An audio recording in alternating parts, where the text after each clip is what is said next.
Now, ladies and gentlemen, my guest has stated in her book, Where Did the Towers Go?, that today's program is, well, she stated, and I'm stating as well, that today's program is dedicated to the memory of all those who have lost their lives on 9/11 and to those courageous first responders who continue to die in large numbers today due to the toxicity of the air that they were exposed to on that fateful day. Words alone, ladies and gentlemen, cannot express all that they have done for the American people. And, well, again, the evidence that my guest has amounted in her investigation and research into the World Trade Center catastrophe, or let's just call it a false flag, by far the most comprehensive expose detailing what scientifically happened to the towers. Now, my guest earned a PhD degree from Virginia Tech and is a former professor of mechanical engineering with vast research expertise in experimental stress analysis, structural mechanics, deformation analysis, material characterization, and material engineering science. Her research has involved testing materials including complex material systems in the area of photomechanics, or the use of optical and image analysis methods to determine physical properties of materials and measure how materials respond to those forces placed upon them. Her area of expertise involves interferometry, hope I said that right. In forensic science, she taught graduate and undergraduate engineering classes. She is also the author of Where Did the Towers Go? Ladies and gentlemen, please welcome Dr. Judy Wood to our program. Hello, doctor. Thank you so much for joining us today. Let me raise your volume up here. Thank you for joining us. Well, thank you for having me, and thank you for having the courage to have me on your show. Absolutely. Thank you for being on, doctor. Now, Dr. Wood, tell us about your key TAMP case, and you filed this case against the contractors involved in NIST, that's the National Institute of Standards and Technology, their investigation of 9/11. You filed it basically a whistleblower's complaint, also known as a false claim under the False Claim Act and the Lincoln Law. Please tell us about, what I believe is a historic case against these disinfo artists out there that can say what they want. You know, they could play with Legos all they want, but they don't have the knowledge or the guts, like yourself, to bring this information to a federal court system, or even to NIST for that matter. Well, thank you. Yes, I was the first one who filed a request for correction to NIST. That was my act of whistleblowing, where I noted various errors in their report and suggested that they fix this. They surely want to fix it and notify their contractors who helped with this, who messed up. And some of the examples are Underwriters Lab, who made 2 half-scale models and 2 full-scale models of entire floor spans. They set them on fire, cooked them for twice as long at twice the temperature, Fahrenheit, and none of them failed to support load. Wow. And after, a long time, they had to, quit the test. They ran out of fuel. Yet they signed off on a report saying that fire did it. That's right. That's fraud. Well, absolutely. They've stated thermal expansion. How can that be, right? Oh, that was the Building 7 one. That's and right. What is so erroneous about that is when steel heats up with thermal expansion and starts putting force on other things, once it fails, it can't put force on anything anymore. Also, when it's hot enough, it loses strength, so it can't put force on anything. So how can it fail other members? So it's kind of a strange concept. That's right. But the striking thing, see, the NIST report isn't completely full of errors. It has a lot of truth in it. They just ignored that when they came up with a solution. But few people realize that NIST and its contractors did not analyze the demise of the buildings. Mm-hmm. They only produced a probable, hypothetical, whatever scenario that had nothing to do with reality. That's right. Well, it truly contradicts the laws of physics, right, Doctor? Well, it doesn't agree with what happened. And a term that I learned early on that it's sort of my motto, empirical evidence is the truth. That right. Theory must mimic, not the other way around. That the theory needs to match the truth, needs to match the empirical evidence. That is, the fact. And NIST came up with this model, but it didn't match the facts. So the model's no good. But NIST did report very valuable information. They just didn't use it. For example, that there's virtually no seismic signal. It was very low magnitude, but there were no detectable S waves or P waves with any of the 5 events, which means the building did not hit the ground. There's only that you can't come to any other conclusion. If you slam something down on bedrock, it's going to ring like a tuning fork. That's right. It didn't. But there's 3 kinds of waves: surface wave, an S wave, and P wave. P wave, the primary wave, it's the first to arrive at the seismic station. Then there's the S wave or shear wave that is a little bit later, and the lag time will tell you how far away the epicenter is. Like in an earthquake. Those 2 signals travel through the Earth. That's right. The seismic station didn't record anything traveling through the Earth with the demise of the towers. Wow. Only a surface wave. Now, if King Kong reaches over and grabs those buildings and chucks them up in outer space or whatever, just removes the weight off the ground, you're unloading the ground. That's like getting up off your mattress in the morning and it recovers, or getting off the sofa. That's right. That would create a surface wave, and that's all that was recorded. Wow. Really, a lot has been omitted from the NIST report and the original 9/11 report as well. Doctor, tell us. This was in the NIST report, the fact that there's no S waves or P waves. They just didn't know what that meant, or just forgot about it, or they didn't put that into their conclusions because they did not analyze the demise of the buildings, which was not a collapse. The buildings did not burn up. They didn't slam to the ground. They turned into dust in midair. And we know that there's 3 main things that can prove that. One, if it slammed to the ground, you have a pile of rubble left over. That's right. Didn't happen. If it slammed to the ground, few people realize the towers were built in the Hudson River with a dike around it. The dike would break. Right. That didn't happen. It wasn't ruptured. If it ruptured, you would have flooded all of lower Manhattan, and the underground, the subways, and so forth. That's right. The bathtub, as you stated, right, flooded and all. Actually, when they were cleaning up the remains, there's a little corner of Building 6 that was left in the northwest corner. They didn't want to use explosives to bring that down. They used cables to pull it down. On earth-moving equipment holding, or grapplers holding a cable to the thing and rocking it back and forth and pulling it down. Wow. Because they were afraid to use explosives for fear it would damage the bathtub wall. And that's just a 6-story building and a corner of a 6-story building. Amazing. So you have 2 110-story buildings, each 500,000 tons. And that didn't damage the bathtub was damaged, but not by the building's demise, but by the earth-moving equipment that came in, the next day. That's right. Right. That's tons of debris that would have came just barreling straight to the ground, and you'd figure that it'd be ruptured, right? But nothing. You say Not only no that, damage. they pulled stuff intact out of the basements, like some subway cars. Mm-hmm. You know how FEMA comes around and they put a big red spray paint X on it, and they count how many live bodies, dead bodies, or whatever. They have this tally they put on. You saw it in New Orleans. They, when they check something, they put this red X and then count things on it. That was spray paint on the subway cars that were under the World Trade Center buildings. Wow. These weren't squashed. There's a subway station or PATH train station there. And the PATH trains, that's Port Authority Trans-Hudson subway, goes under the Hudson River. Mm-hmm. And it comes up on bedrock underneath the World Trade Center on the bedrock there. And you would think if something mashed down on it, it would damage that tunnel. Absolutely. It was built, around 1909, I think, is when it opened, something like that. Mm-hmm. They must have made stuff better back then. Right, yeah.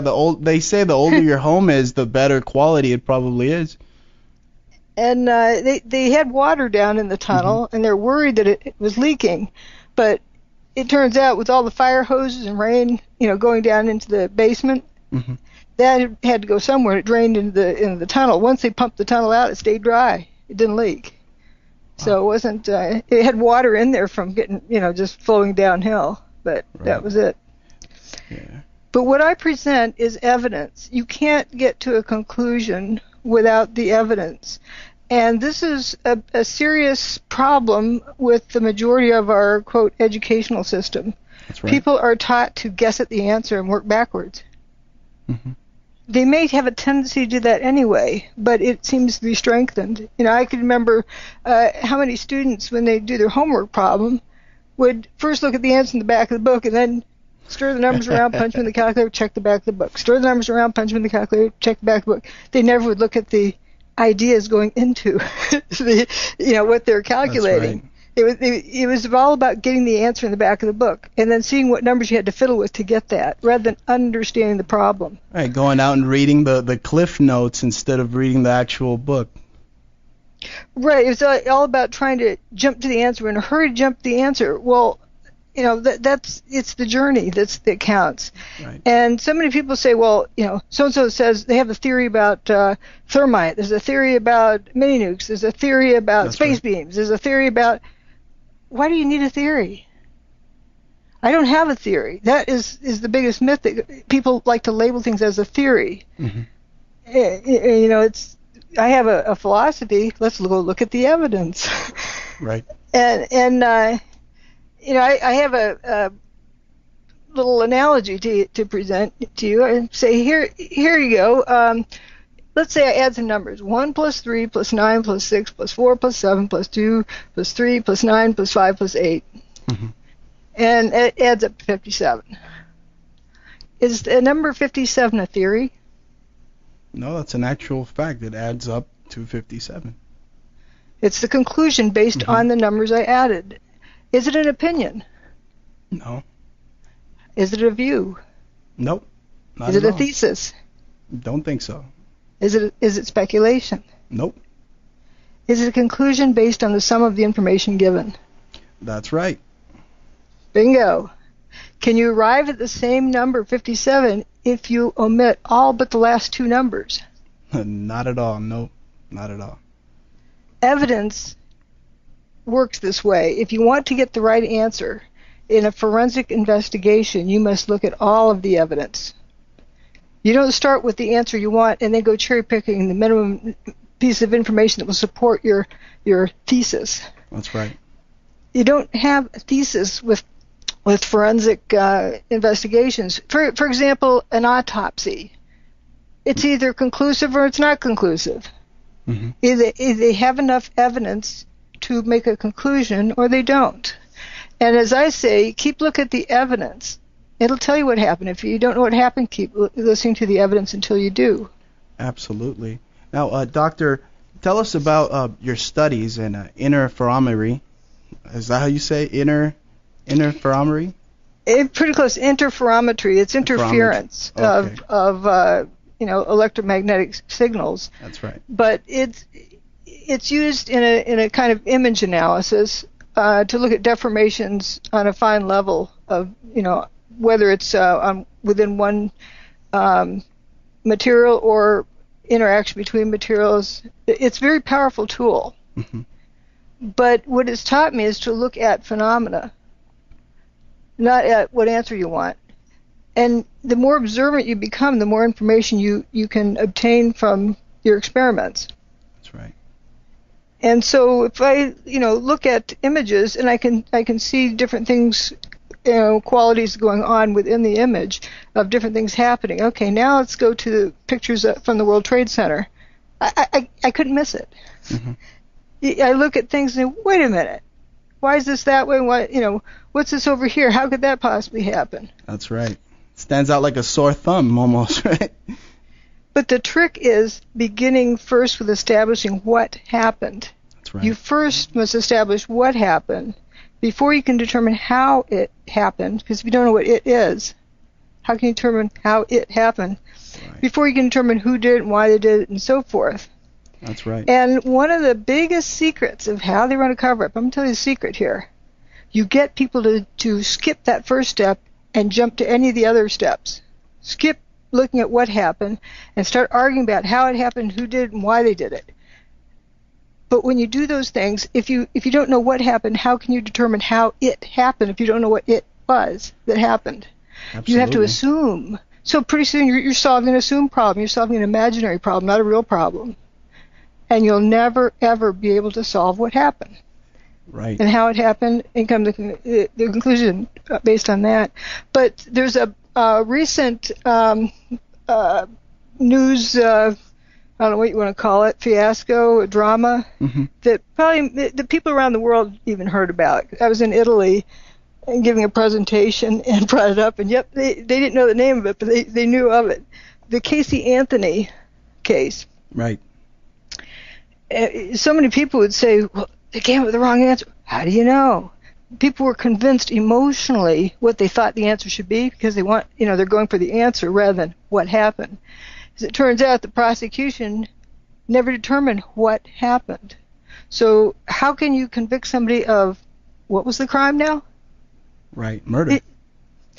Was it murder or was it, they hadn't determined what it was. They didn't determine what the crime was. So how can you convict somebody of something, you have a blank there. There's no connection. Mm-hmm. Well, Doctor, you need evidence to connect things. Absolutely. Let's talk about some of that evidence. Now, it seems like most of humanity is oblivious to the fact that a level 3 hurricane was spiraling towards NYC the day of 9/11. Now, as a meat and potatoes guy who flunked Algebra 2, I got to tell you, I mean, how can you make someone like myself or other people understand that perhaps some type of static charge from the hurricane was instrumental in causing the Twin Towers to be dustified right before our very eyes? Oh, so you're starting out with the answer and working backwards. Oh no! We'll get you straightened out by the end. It's a hard habit to break. Right. No, we start out, look at the evidence. If you look at more evidence, you don't know what the evidence is going to lead to, so you can't discard it just randomly. That's right. But I was looking at how the fumes would go up. I'm not calling them smoke. Smoke implies that the cause is a fire. Mm-hmm.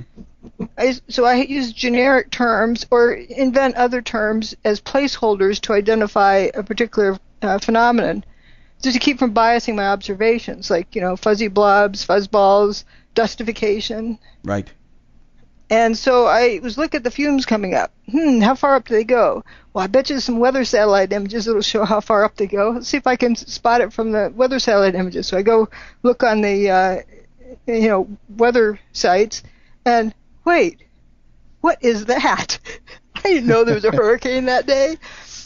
That's right. And I started looking into it, and for 4 days it was making a beeline straight towards Manhattan.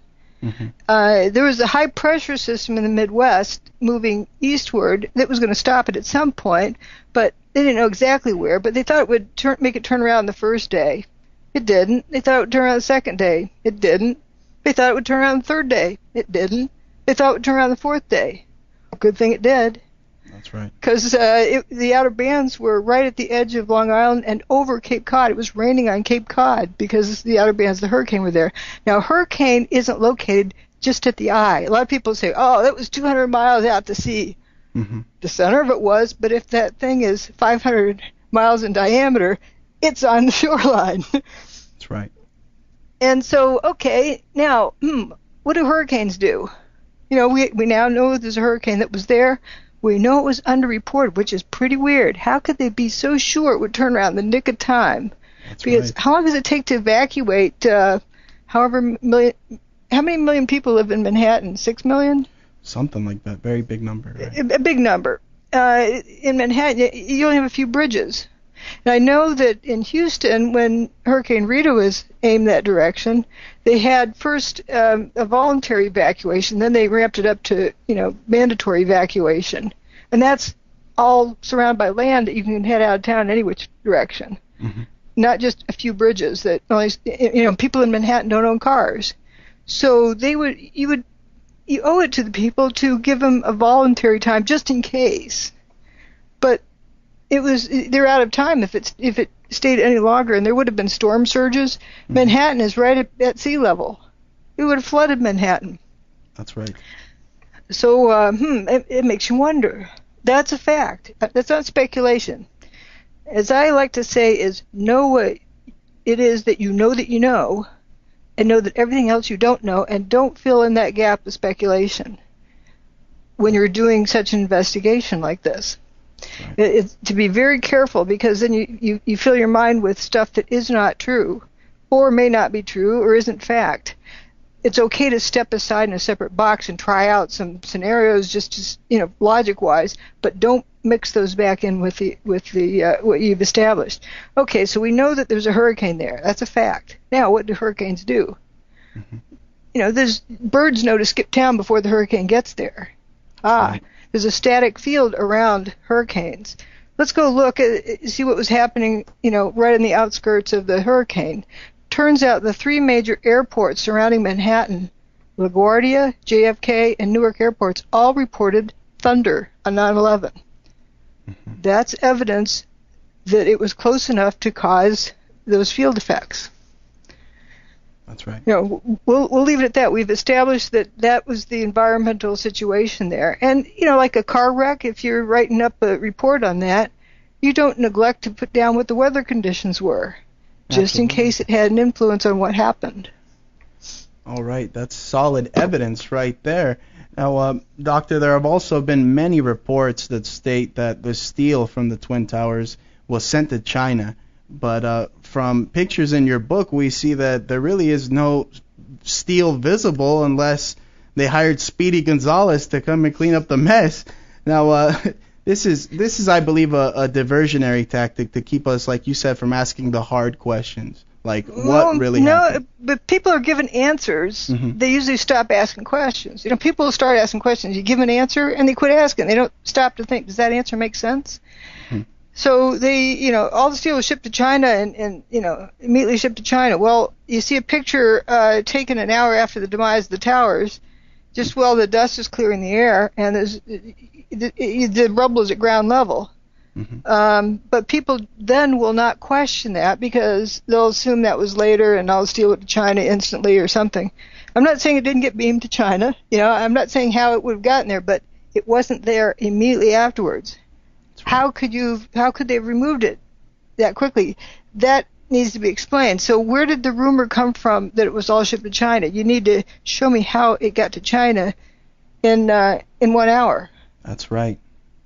And that's it seems that doesn't add up. Not only that, many first responders discuss how there was no rubble there.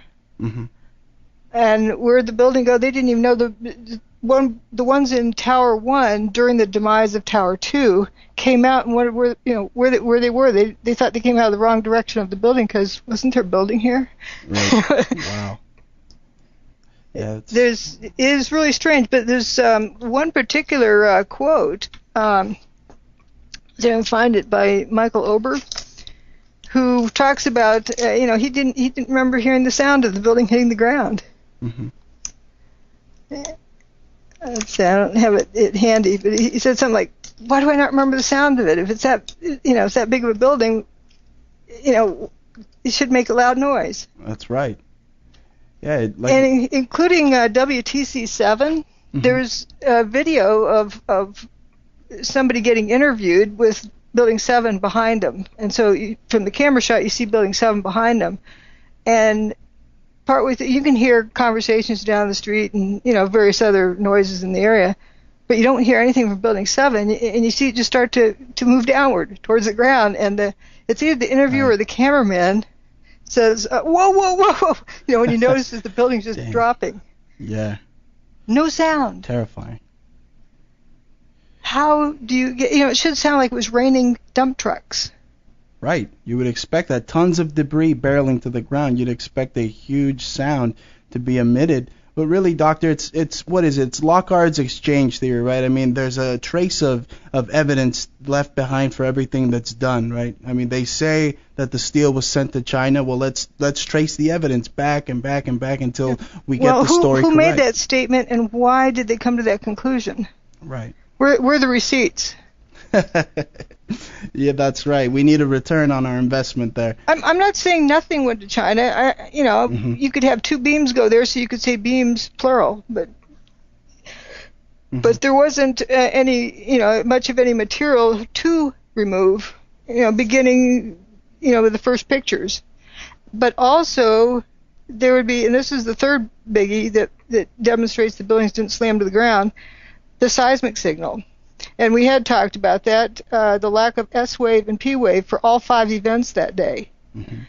And just a surface wave. And the surface wave for Building 7 was equivalent to like a jackhammer. It was a 0.6 on the Richter scale. Right. And the Richter scale is exponential. And so, comparing that to a controlled demolition like the Seattle Kingdom, that was a 2.3 equivalent on the Richter scale. And the Building 7 is 6 times the potential energy of that building. So it should be a bigger number than 2.3. Absolutely. Another problem was, like with Tower 1, the ground shook for 8 seconds during the demise of Tower 1.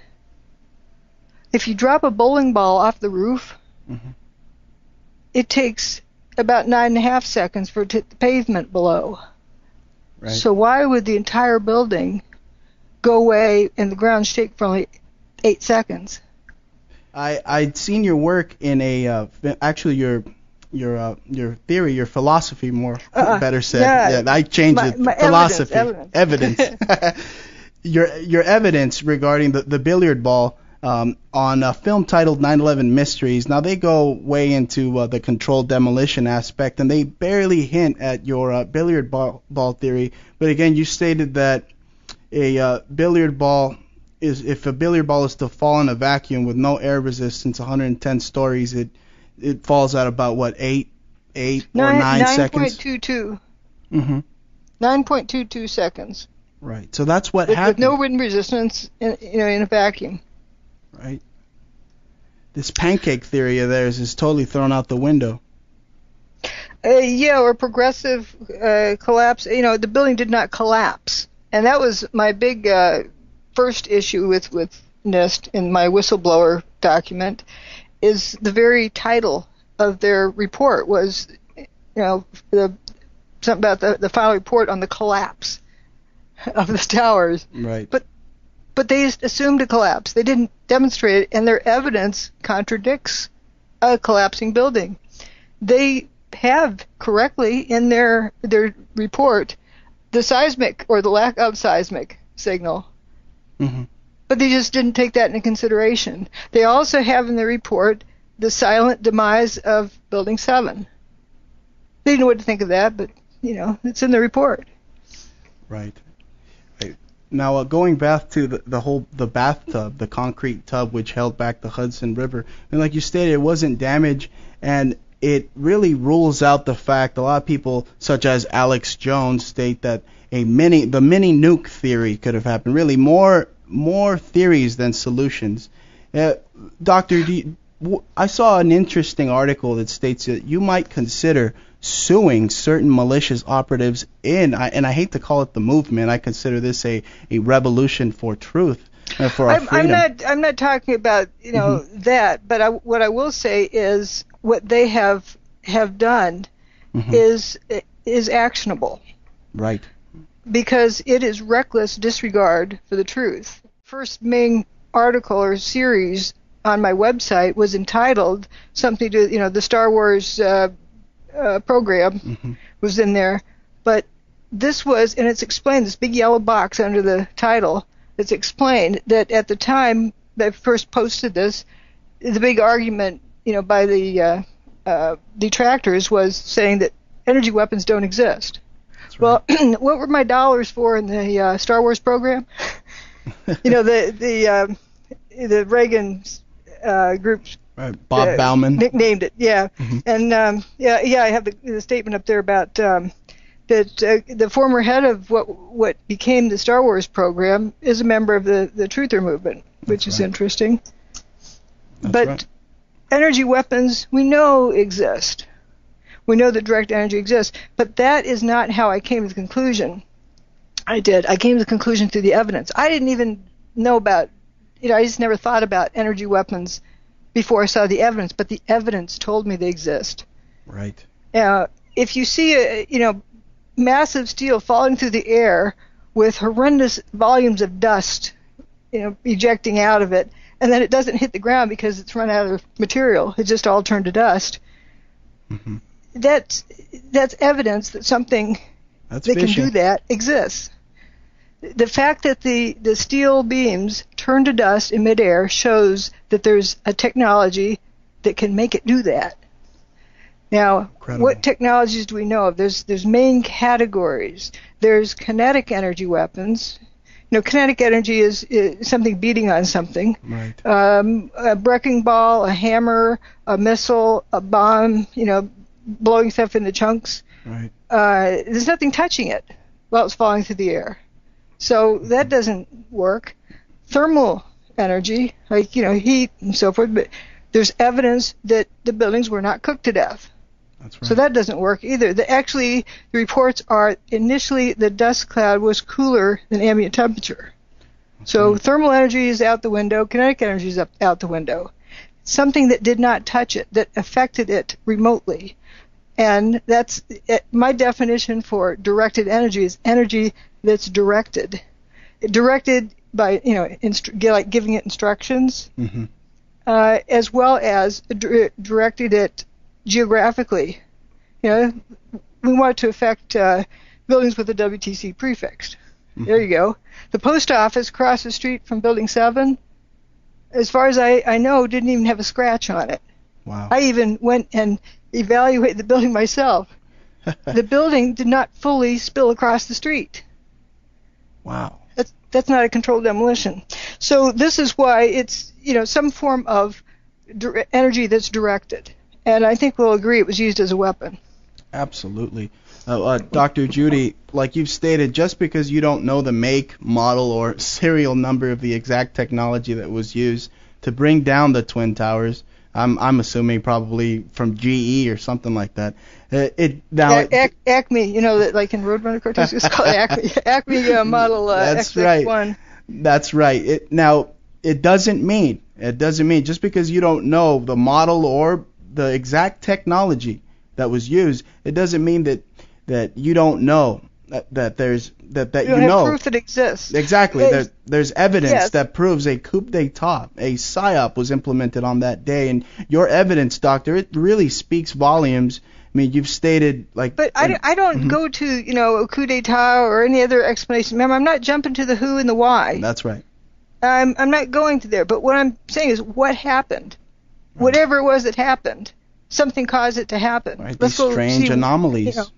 Not just anomalies. This is evidence of something. And what the something is, we know exists because we have evidence of it that it left behind. Right. So, my detractors, one of their favorite things is saying, you can't prove that such a weapon exists. Yes, I can. That's right.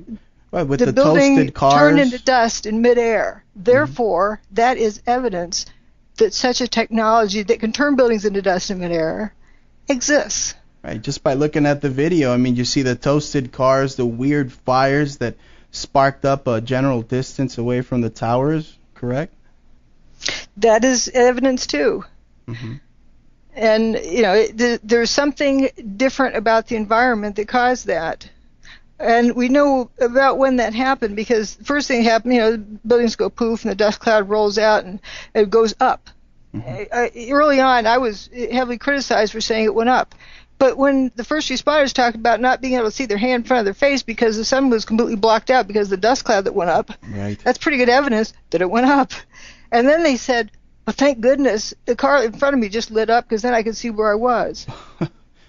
And then this guy, Patrick Connolly, was walking down West Broadway, and the cars were lighting up as he went down the street. So he lit his way. Patricia Androvic, her turnout coach, he said they should call it a burnout coat because it was like a human flashlight. Oh, my God. Her coat was on fire, but she didn't talk about getting burns from it. Mm-hmm. Her shoelaces were on fire. She didn't talk about being hit by anything.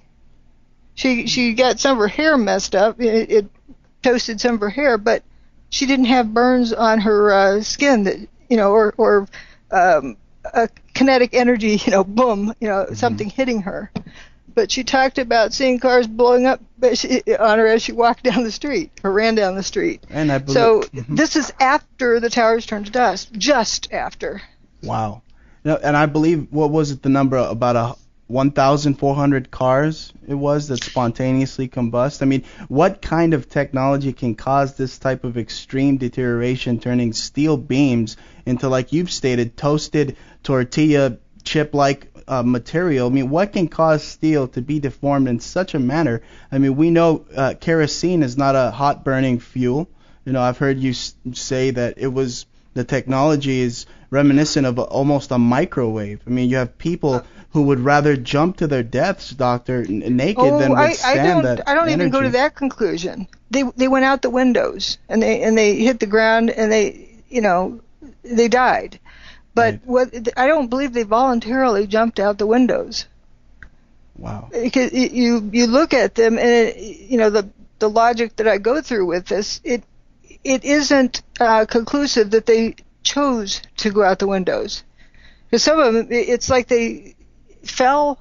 They're looking like, how to get here? Whoa, like somebody flapping their wings. Like they're trying to steady themselves. Well, how to get here? Mm-hmm. It's like they end up, maybe they jumped from something and didn't realize they're going out. There's a lot of different questions around that. But what it says is something strange was going on in there.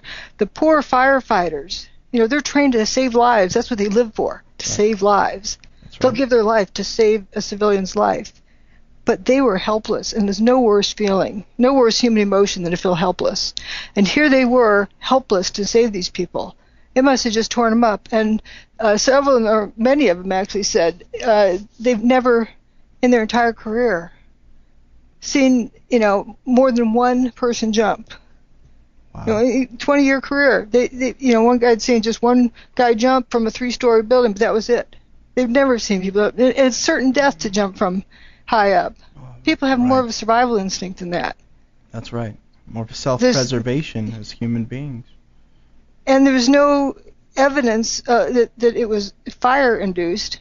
And I got to looking at some of the images and see these people hanging from the 105th floor. There weren't fumes coming out those windows, but they're outside the building for some reason. And there's one guy that appears to be taking his pants off. He appears to be hanging by one hand and one foot from the 105th floor, taking off his pants. He already has his shirt off. And you look and you see other people have their shirts off and pants off hanging outside. That doesn't make sense. You ask any firefighter, more clothes the better, because that's a protective layer between them and the fire. That's right. And if there's some, unexplained reason why they want to remove their pants, well, why not? And if there's smoke inside, why not just take a big deep breath, step inside, get the pants off, step back outside, and start breathing again? Mm-hmm. What necessitates taking the pants off outside the building, hanging by one hand and one foot? Really? You start looking at, more of these kind of questions, not just quickly glancing at something and running to an answer, but just be content to look at the process and leave things unanswered until the answer reveals itself. That is probably one of the biggest lessons here. Because if you jump to conclusions, you've been led to that conclusion. That's right. From a biasness. But if you just if you don't know, fine. That's, be comfortable with that. Because eventually something might come up. For example, the peeled effect on the cars. When I first noticed that, I didn't know what it meant, but I could see there was this trend. So I just put that in a category. The peeling effect, it was like split thickness of a car door was peeled. Mm-hmm. Like it was delaminated, but this is not a laminated structure. That's right. What would cause it to peel? And it was about a year after that I was wandering around on the internet and was led to some blog, and I looked, and here somebody had reproduced every single one of the effects that I had already cataloged, and one of these was a peeling effect. So, I'm not saying that is exactly what happened, but here's parallel evidence. So let's go look at how this was caused. And what I present in my book is parallel evidence and actual evidence. That's right. Just toying around with different concepts. Like, for example, hot things glow, but not everything that glows is hot. Mm-hmm. Just because you see something glowing does not mean it's hot. And for an example, I show a fluorescent light bulb and an incandescent light bulb. They're both glowing. One's hot and one's not. Amazing example, right? And I'm not saying that I have a theory that fluorescent light bulbs destroyed the buildings. A lot of people, claim that whatever's in my book is my theory. No, I'm showing concepts, parallel evidence, demonstrations of right. What we know. Absolutely. Now, Doctor, I have to say I owe my career in radio to one man, and that's Nikola Tesla, the father of alternating current, who pretty much made exactly. More radio broadcasters need to acknowledge that. Now, this man made wireless communication possible in 1894, and really our whole modern world revolves around Tesla's ingenious work. Now, Doctor, please tell our listening audience about the Tesla and Hutchinson effect. Well, that blog that I happened upon, it was the blog of John Hutchison. Mm-hmm. Tesla, I need to see stuff. Being from Missouri, the show me state, I need to see see the evidence. Tesla, it's stories we read in a book. They're probably true, but it's in a book, and I can't go question Tesla. But John Hutchison lives in the here and now, and he's reproduced a lot of these effects. Oh, let me go check it out. So I go to his lab and witness it. What he's done, and he's been able to reproduce a lot of these effects. And he's not technically a scientist. He just enjoys fiddling around and was creative in reproducing Tesla's work, as well as the work of T. Townsend Brown. Mm-hmm. And looking at how surfaces become distorted when you put a big charge into them. And he'd get some different things happening, like something would go flying up. Just fly up. He also has, levitated cannonball. Mm-hmm. You also get things just, crumbling into powder. Sound familiar yet? Right, absolutely. Or this one funny one. It's a big copper, solid cylinder of copper, making a big, curling up like a U-turn. And there's a solid molybdenum. It's about 2.5 or so inches in diameter, solid molybdenum, and it does this, curls up in this curlicue thing. Mm-hmm. There's a steel bar that he had that was bending in the middle, like it sort of turns into jello, and it was doing sit-ups. That was kind of cute. Right. Another a flat piece of metal, kind of like the shape of a metal file, that just developed a crack in the middle, and part of it just started moving to one side. Wow. There's another piece of steel that is like jello and shimmering, and it almost looked like it had a heartbeat. It was, kind of strange. But amazing. Once the gizmo's turned off, things kind of re-solidify if they're still together. Mm-hmm. If they're, once something's in a powder, it's done with. Right. And I have this analogy that it's like musical chairs. The music stops playing, you got to sit down, and sometimes there isn't a chair for you. Uh-huh. And you grab on a chair, but while the music's playing, everybody's up kind of floating around. Imagine that the atoms are like that. They let go of their connections, and they're just kind of floating loosely. Wow. And the music stops playing, and they need to grab back to their seat. That's right. Doctor, let's talk about the nature of what appeared to be a pyroclastic flow on 9/11. Tell us, why did that dust cloud stop at the building lines before the Hudson River? That seems odd to me. It seemed to, I'm not going to say why. I'm just noticing the evidence, and the evidence was that it seemed to have rolled a particular distance, which is also, you could say, for a particular period of time, and then it went up. It rolled out, came to a stop, and then went up. And it just happened to be where those buildings were. On West Street, the first building, which is the South Tower, when it rolled north, it went up to Warren Street. And then when the North Tower went poof, it rolled up to Chambers. The buildings are about a block apart, and that's about a block difference. So they rolled out for the same distance. Wow. And it was probably the same time because it was the same speed of the rollout. And the dust didn't roll out all that fast.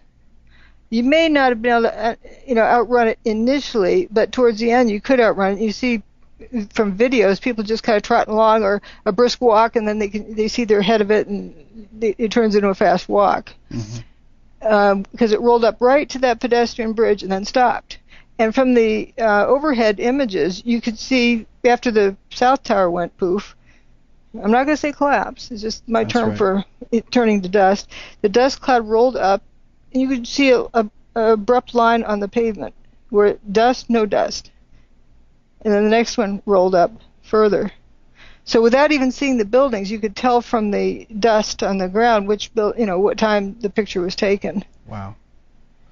Now, Doc, before we run out of time here, we're running short on time. Please tell us about Building 7, and like the Twin Towers. What about Building 3? And what about Building 4 and Building 6? Right, there's Building 5. The whole WTC complex is vast, but let's talk about Building 7. Like the Twin Towers, it appeared to be lathering up, as you've stated in your book. Now, do you believe this very same thing happened with the Pentagon as well? Whatever it was that happened is the same characteristics and all of them. Building 4 is a good one to talk about. Okay. It looked like an X-Acto knife sliced off the north part of the north wing, and the rest of the building just turned to dust and went away. It reminded me of when I saw the aftermath of the big tornado that went through Topeka, Kansas. That's right. In the late 60s. And it looked just like, tornadoes tend to slice things. Where if you had binoculars, you could look in and see what was on somebody's desk. It was just that clean of a slice. It wasn't like stuff piled up and collapsed. It was a slice with, the building removed. If you remember the Pentagon, it had a slice where you could look in. There's a big, looked like an unabridged dictionary on a podium, sitting right on the edge of that slice. It was not singed. It was not destroyed. The pages were, That's right. It was just open. A desk was there unharmed, unhindered. and the windows were not broken. That's right. No, incredible. So if you have a fireball there, how does that happen? It must not have been a conventional fireball. It must have just looked like fire. Right. And you had toasted cars there. All the same symptoms. But we have the most amount of evidence and data for what happened in New York City. But once you study that carefully, it's easy to recognize the same symptoms elsewhere. Frothing up trees. I saw pictures of I originally had a chapter about the Pentagon for my book, as well as other chapters, but as it is, the book was big enough. Right. Really an awesome collegiate book, really. And thank you so much for sending me a copy, Doctor. Well, you're welcome. You're quite welcome. It's an important book. The best feedback I've gotten and the best compliment is folks have said it's a course in critical thinking. Absolutely. And that is indeed what my intention was. I don't want to tell people the answer. I don't want to tell them, what they are to think. I present them with the evidence, and I kind of walk them through. Here, look at this, and I point the arrow over and have a question. Why is this way? Right. I'm not making any conclusion from that. I want them to process it. Why do they think this is that way? Like a car upside down. Right. Why is the car upside down? Why are all the leaves still on the trees next to it? Or why is this car totally toasted? And I use toasted as in it's toast. It's history. You know, it's totally destroyed. You got to get another one. You can't fix it. It's beyond hope. But you have a toasted car, but the tree hanging over it still has all leaves on it and isn't burning. Really, it's so much evidence that your book brings forward, brings to the table. Now, Doc, unfortunately, we're out of time. Thank you so much, Dr. Judy, for putting your life on the line as you've done to bring us this incredible information. I feel that the families of the fallen are and will be eternally grateful to you for your wisdom, your courage. It's clear that you do this for the people on page 32 of your book. Thank you so much for joining us today. And please tell our listeners where they can find your incredible book, and give our listening audience your website as well, Doc. WhereDidTheTowersGo.com. One word, WhereDidTheTowersGo.com. That's the book site, and you can choose to order from the book site or from Amazon from there. And my regular site, which is sort of a warehouse of data. I left it as is. It's where I stashed my data like a file cabinet. Is drjudywood.com. That's DRJUDYWOD altogether .com. And at the top of that page is a 2.5-hour video from the Energy Conference in Holland last year. It's probably the best video to watch. So if you don't want to, delve into too much just yet, but want to watch a video, go to drjudywood.com, and the video is right there at the top.